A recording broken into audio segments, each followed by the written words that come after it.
Finally जी मोहम्मद आमिर के लिए बहुत बड़ी खुशखबरी सामने आ गई और मोहम्मद आमिर को पीसीबी ने जो है T10 लीग खेलने के लिए एनओसी जारी कर दिया है। इसके मुतालिक बात करेंगे और इसके अलावा बात करेंगे कि कल रमीज राजा ने जो बयान दिया था कि अगर इंडिया जो है वो पाकिस्तान में आके एशिया कप नहीं खेलता तो पाकिस्तान भी जो है वो इंडिया में जाके 2023 का ओडीआई का वर्ल्ड कप नहीं खेलेगा। और हम देखेंगे कि जब पाकिस्तान उस वर्ल्ड कप में पार्टिसिपेट नहीं करेगा तो उस वर्ल्ड कप को कौन देखेगा या उसकी क्या वर्थ रह जाएगी। तो उसके जवाब में आज उनके स्पोर्ट्स मिनिस्टर अनुराग ठाकुर का एक बड़ा बयान सामने आया है, तो उसके मुतालिक बात करेंगे। अस्सलाम वालेकुम, मैं हूं मलिक अब्दुर्रहमान और मैं अपने यूट्यूब के चैनल के नाजरीन को खुश आमदीद कहता हूं। मोहम्मद आमिर जिनका सितारा जो है आजकल सही गर्दिश में है, कभी उनको खुशी मिलती है कभी गम मिलता है, वो सही फिल्म इंडिया की फिल्म है, कभी खुशी कभी गम, वही आजकल सीन मोहम्मद आमिर के साथ बना हुआ है। वर्ल्ड कप में पाकिस्तान जब जिम्बाब्वे से हार गया, पहले तो पाकिस्तान टीम की सिलेक्शन इस काबिल नहीं थी कि वो वर्ल्ड कप जीत सकती, तो उस पे मोहम्मद आमिर जो थे वो बाकी क्रिकेटर्स की तरह उनको निशाना बना रहे थे, पीसीबी को भी और चेयरमैन को भी, सिलेक्शन कमेटी को भी और बाबर आजम को भी। और उसके बाद जब पाकिस्तान जो है जिम्बाब्वे जैसी टीम के साथ भी 137 रन भी नहीं पाकिस्तान बना पाया,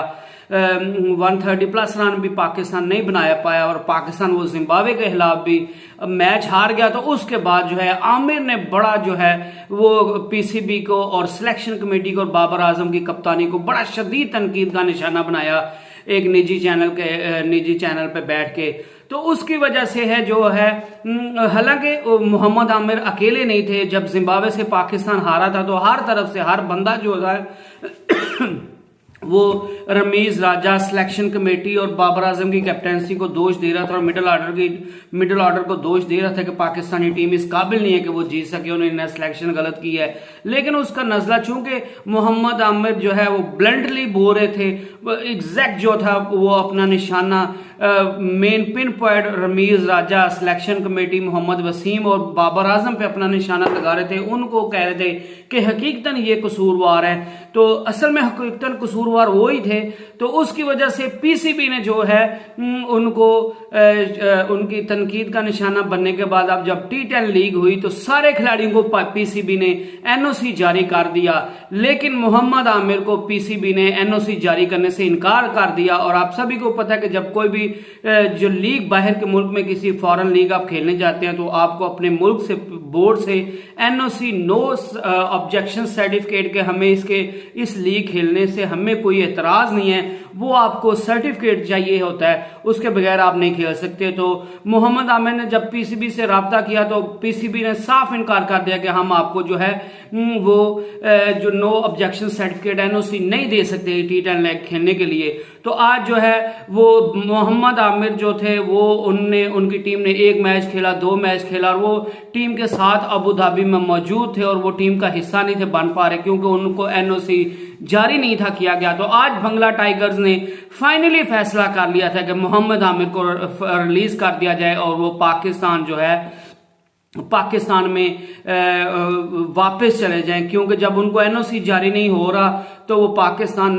वो खेल नहीं पा रहे, तो टीम के साथ रहने का कोई फायदा नहीं है। तो मोहम्मद आमिर के लिए और मोहम्मद आमिर के फैन के लिए और पूरे क्रिकेट के फैंस के लिए ये एक मायूस कुन खबर थी कि पीसीबी को इतनी भी ज्यादती नहीं थी करनी चाहिए, क्योंकि ठीक है आपने थोड़ा उनको झटका देना था तो आप दे लेते, लेकिन आपको पीसीबी को इस हद तक नहीं जाना चाहिए कि आप किसी खिलाड़ी का कैरियर तबाह करने पे या और उसकी प्राइवेट लीग्स खेलने पे भी, जब वो खिलाड़ी इंटरनेशनल आप वो टीम में सिलेक्ट भी नहीं होता, रिटायरमेंट ले चुका है, तो आप फिर भी उसको रोक नहीं सकते। ये पीसीबी ने ज्यादती की। बहरहाल वो एक अलग मैटर है।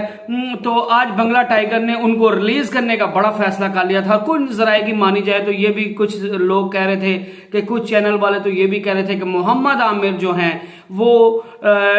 पाकिस्तान वापस भी पहुंच गए। लेकिन मैं आपको ब्रेकिंग न्यूज से आगाह कर रहा हूं कि मोहम्मद आमिर के लिए खुशखबरी है और उनका सितारा दोबारा गर्दिश में आ गया और इस दफा उनके लिए अच्छी खबर लेके आए, क्योंकि पीसीबी ने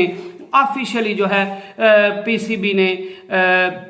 मोहम्मद आमिर को एनओसी जारी कर दिया और वह बकिया मैचेस जो हैं वो T10 लीग में बंगला टाइगर्स की तरफ से अपनी टीम के लिए अवेलेबल होंगे और वो बंगला टाइगर की तरफ से आपको खेलते हुए नजर आएंगे। तो ये मोहम्मद आमिर और मोहम्मद आमिर के फैंस के लिए जो है बहुत बड़ी खुशखबरी और ये क्रिकेट की जीत है। तो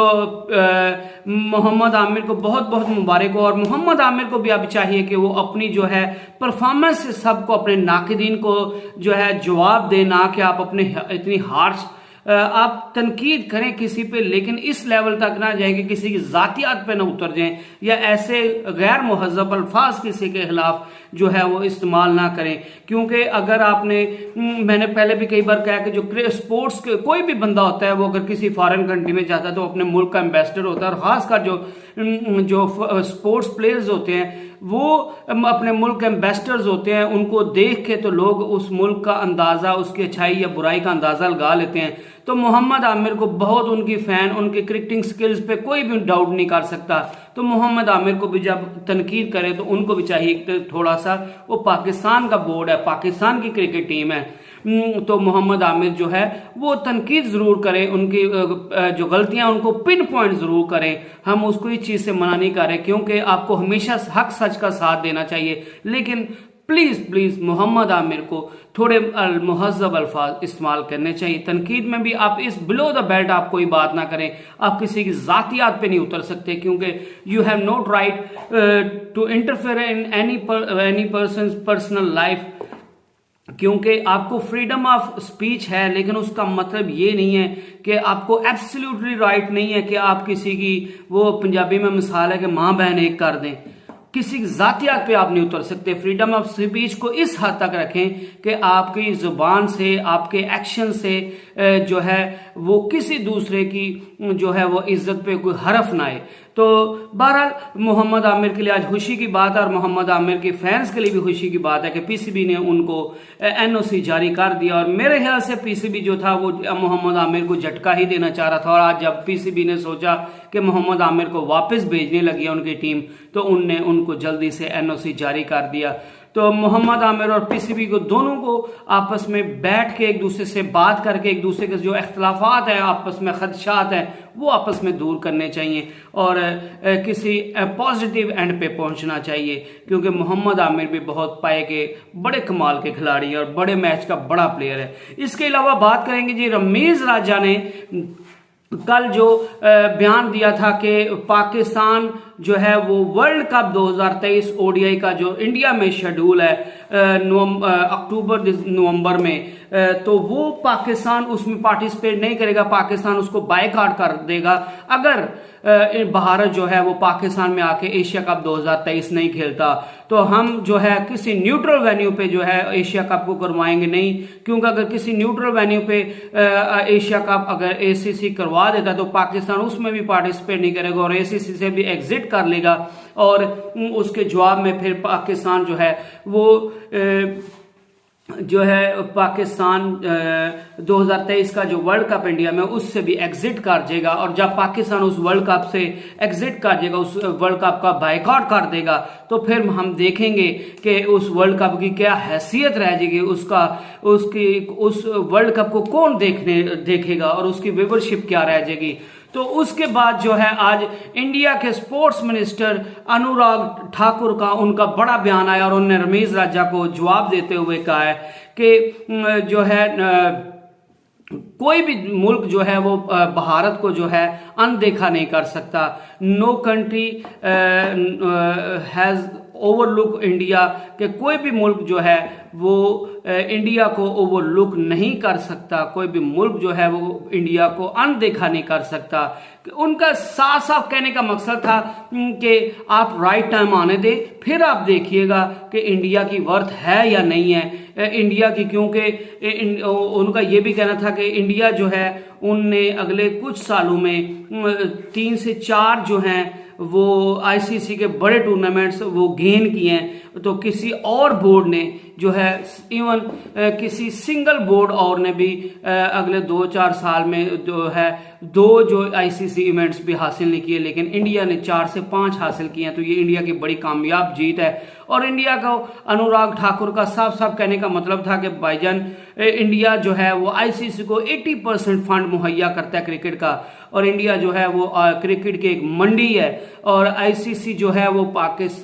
पाकिस्तान की वजह से नहीं चलता, वो इंडिया की बलबूते पे चलता। और पाकिस्तान जो है वो आईसीसी के जो पाकिस्तान का बोर्ड है वो उसके 65% जो अखराजात है वो आईसीसी के दिए हुए पैसों से चलते हैं। तो पाकिस्तान को बहरहाल अपना बोर्ड को स्ट्रांग करना चाहिए, और दोनों तरफ से कोई भी गैर जिम्मेदारी का मुजाहरा नहीं करना चाहिए, और कोई ऐसा बयान नहीं देना चाहिए जिससे दोनों देशों के लोगों की जो सेंटिमेंट्स है वो हर्ट हो या क्रिकेट की हार हो। आप मुल्क की इंटेग्रिटी को कभी, ना मैं इंडियंस को कह रहा हूं ना पाकिस्तान को कह रहा हूं, मुल्क की इज्जत को दांव पे नहीं लगाना चाहिए। मुल्क की इज्जत सबसे पहले है, वो चाहे आप इंडियन है तो आपके लिए इंडिया की इज्जत जो है वो सबसे आगे है। हम पाकिस्तानी तो हमारे लिए पाकिस्तान की इज्जत सबसे आगे है। लेकिन दोनों बोर्ड्स को आपस में बैठ के तो आपस में कोई सी अच्छे नतीजे पे पहुंचना चाहिए। एज ए क्रिकेट साइकिन मेरा ये मानना है। तो अनुराग ठाकुर का जो आज उन्होंने बयान दिया कि सही वक्त आने दें, वक्त से पहले बातें बहुत होती हैं, लेकिन सही वक्त आएगा तो फिर आप देखिएगा कि इंडिया की वर्थ क्या है, और इंडिया का वर्ल्ड कप जो है वो आपके बगैर हो सकता है या नहीं हो सकता, आपके आने से हमें फर्क पड़ेगा या नहीं पड़ेगा, और इंडिया का अगर आप नहीं आएंगे तो वर्ल्ड कप को देखेगा या नहीं देखेगा। क्योंकि उनका सीधा सीधा मतलब था कि भाईजान इंडिया है, इंडिया का बोर्ड है तो आईसीसी है। आईसीसी अगर उसी सूरत में चल सकता है जब बीसीसीआई है, और पाकिस्तान का बोर्ड जो है वो आईसीसी की वजह से चलता है। तो ये सारा मामला जो है वो उल्ट है। बहरहाल रमीज राजा ने भी कल बड़ा जो है वो एक दलेरी का मुजाहिरा आप कह लें तो, या फिर उनने एक अपने उसूलों पे डट जाने का फैसला कह लें, उनने भी कल एक फैसला किया, उसूली फैसला किया, हम उनको भी अप्रिशिएट करते हैं। और अनुराग ठाकुर, उनके लिए भी उनकी कंट्री सबसे आगे है, तो उनने भी अपनी कंट्री को डिफेंड करने की कोशिश की। तो बहरहाल we hope for the best, and हम यही उम्मीद करते हैं कि इंशाल्लाह इस चीज़ का कोई पॉजिटिव और अच्छा नतीजा निकलेगा, बजाय कि ऐसी लड़ाई झगड़ों में पाकिस्तान और इंडिया की वजह से दूसरे जो छोटे मुल्क हैं वो किसी जो है इन मुश्किलात में पड़े रहें, और वो इन पाकिस्तान और इंडिया की लड़ाई में आपस में वो पिसते रहें। इसी के साथ मैं आपसे इजाज़त चाहता हूँ। Stay tuned and stay blessed. अल्लाह हाफिज़।